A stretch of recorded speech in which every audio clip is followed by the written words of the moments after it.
안녕하세요. 날마다 기막힌 정오의 박정희 목사입니다. 오늘도 주님의 은혜와 평강이 여러분들과 함께 하시기를 기도하겠습니다. 지금 코로나 바이러스가 다시 기승을 부리고 있는데요. 아무쪼록 우리가 하나님 앞에 기도함을 통해서 하나님의 자비와 긍휼이 우리 가운데 임하셔서 하루빨리 우리의 삶이 안정감을 찾을 수 있기를 우리 함께 계속해서 기도했으면 좋겠습니다. 여러분들은 전망 좋은 카페에서 길거리를 지나가는 사람들을 볼 때가 있으셨습니까? 저 같은 경우에는 가끔씩 카페에서요, 그렇게 지나가는 사람들을 넋놓고 볼 때가 있는데요. 때로는 연인들이 지나가기도 하고 친구들끼리 짓궂은 장난을 하기도 하고, 어떤 사람들은 뭐가 그렇게 바쁜지 전화기를 들고 열심히 달려가는 그런 사람들도 있는 것을 볼 때가 있습니다. 그런데 한 가지 이런 생각이 들었는데요. 저들은 지금 누군가가 나를 위해서 보고 있다는 사실을 의식하고 있는가 하는 생각이 들었습니다. 그런데요, 대부분의 사람들은 누군가가 나를 보고 있다는 사실을 의식하지 못하며 살아가고 있습니다. 신앙적인 문제도 마찬가지입니다.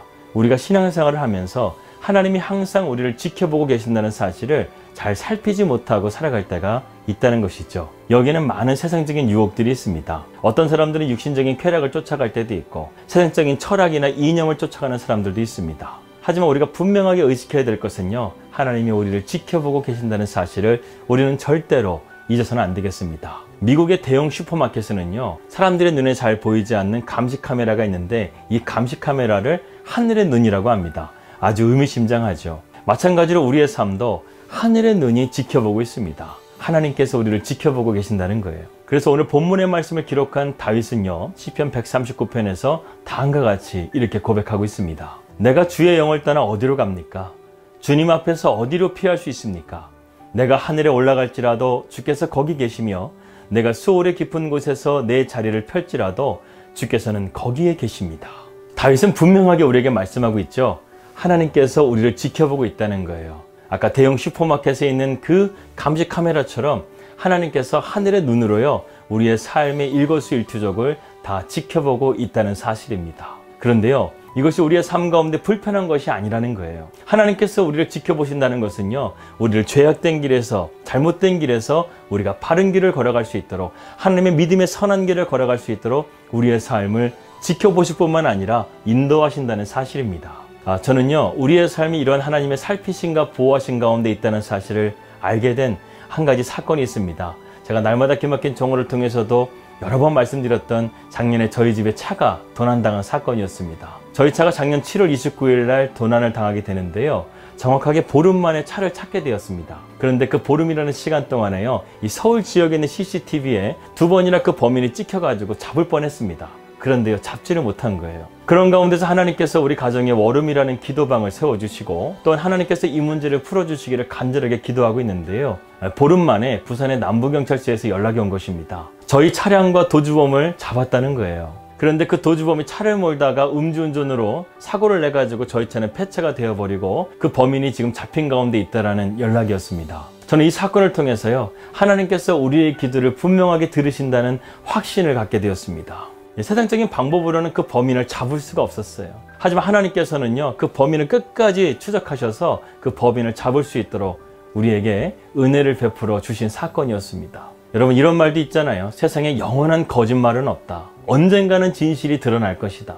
특별히 하나님께서는요, 우리 믿음의 사람들의 삶을 지켜보시고 주목하시고 계셔요. 하나님께서는 우리를 불꽃 같은 눈동자를 지켜보시며 우리의 길을 바른 길로 인도하십니다. 여러분, 우리가 잘 알다시피 다윗 왕이 그 젊은 시절에 무려 13년이란 시간 동안 사울왕에게 쫓기는 신세가 되었었습니다. 매일매일 도망치면서 전전긍긍하던 다윗에게 일생일대의 절호의 찬스가 있었어요. 사울왕을 2번이나 죽일 수 있는 찬스가 그에게 온 것입니다. 그런데 다윗은요, 하나님의 시선을 의식하고 있었어요. 지금 이 나의 행동을 하나님께서 보고 계신다는 사실을 그는 늘 의식하며 살았다는 것입니다. 요셉도 보십시오. 보디발의 아내의 그 유혹 가운데서도 내가 어떻게 하나님 앞에서 범죄할 수 있습니까? 이렇게 코람되어 하나님을 의식하는 믿음의 시선을 가지고 살았다는 것입니다. 성경에 나오는 수많은 사람들이 바로 이런 하나님의 시선을 가지고 믿음의 삶을 살아냈다는 것을 우리는 기억해야 됩니다. 우리도 마찬가지죠. 우리의 삶이 하나님께서 우리를 불꽃 같은 눈동자로 지켜보시면서 우리가 바른 길을 걸어갈 수 있도록, 하나님의 말씀에 순종하는 길을 걸어갈 수 있도록 지금도 우리의 삶을 붙드시고 인도하고 계신다는 사실을 우리는 기억해야 되겠습니다. 여러분, 우리가 세상의 눈은 피할 수 있어요. 누군가의 눈은 피할 수 있습니다. 하지만요, 우리의 모든 것을 아시는 하나님의 눈은 절대로 피할 수가 없다는 사실을 깨달으시길 바라겠습니다. 때로는 저희 가정이 이곳 뉴질랜드에 있으면서요, 마치 광야와 같은 느낌을 받을 때가 있어요. 언어도 통하지 않고 인종도 다른 이곳에서 광야와 같은 느낌을 받을 때가 있었습니다. 그런데요, 이 1년이라는 시간을 지나면서 하나님이 우리와 함께 하셨구나. 하나님이 우리를 불꽃 같은 눈동자로 지켜보고 계시는구나. 아니, 더 나아가서 하나님께서 우리를 이곳에 보내주셨는데 하나님께서 우리를 책임져 주시지 아니하시랴. 이 믿음까지 우리가 나가게 되었습니다. 특별히 139편은요, 제가 너무나 좋아하는 말씀이고 또한 암송하는 말씀 중에 하나입니다. 하나님이 우리를 알고 계신다는 거예요. 우리의 삶의 과거와 현재와 미래까지 알고 계신 하나님께서 우리를 지켜보고 계신다는 사실입니다. 이런 하늘의 눈이 있는 이상 마귀의 모든 계략들을 하나님께서 미리 하시고 우리에게 피할 길을 내어주실 것입니다. 우리가 온전히 하나님을 신뢰하며 나아갈 때 오늘도 우리는 믿음의 발걸음을 통해서 승리하는 삶을 살게 될 줄을 믿습니다.